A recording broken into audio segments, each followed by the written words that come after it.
When you're ready to summarize your data in PowerView, you can use a number of different controls. In this movie, I will show you how to use tiles. There are two separate types, a tab strip and a flow tile. I'll use the tiles sample workbook, which you can find in the Chapter 11 folder of your exercise files archive. To move over to PowerView, I'll click the PowerView 2 sheet at the bottom of the workbook. Doing so switches us over to PowerView. Now in the PowerView Fields pane, I can add fields from the sales summary table to the fields area. To do that, I'll click the expand control next to the sales summary table name, and now I can add a field to the fields area, and I'll start with department.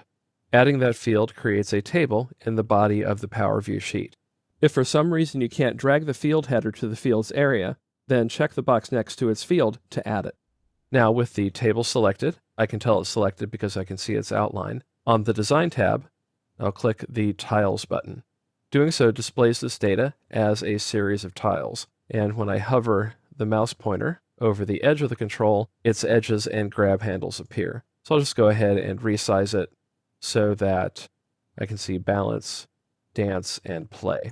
Now I can add more fields to the control by adding those fields to the fields area. So I'll drop down month by dragging it from the fields area to the fields box, and then I'll drag down customers.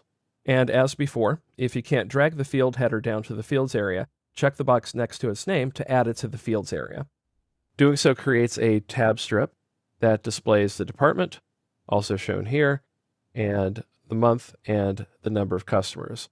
If I resize the control vertically by grabbing the center handle for the entire tab strip, I can drag it down and see all of my data. So now I can see the department, the individual months, and the number of customers, plus the total. I can display a different department by clicking its name. So if I click Dance, I switch to the Dance department, Play the Play department. I can also scroll within the tab by clicking these scroll buttons. So that displays Sport, and one more time to display Work. And going to the left is just a matter of clicking the triangle at the other end of the tab strip.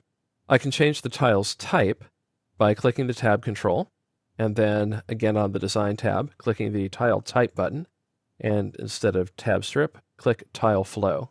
And again, I'll resize the control, just so I can see its entire contents. You'll see that instead of having the navigation controls around the top, I now have my department names at the bottom. So I'm currently on the Play tab. If I click Sport, it changes the display. If I click Work, it changes there. And go back to Play. And if I want, I can also drag using the slider on the bottom, so I can move from balance to dance to play to sport and to work. Using tiles to summarize and display your data allows you to shift from department to department quickly, and it also adds an interesting visual element. Whether you use a tab strip tile or a tile flow tile is up to you and is a matter of aesthetics.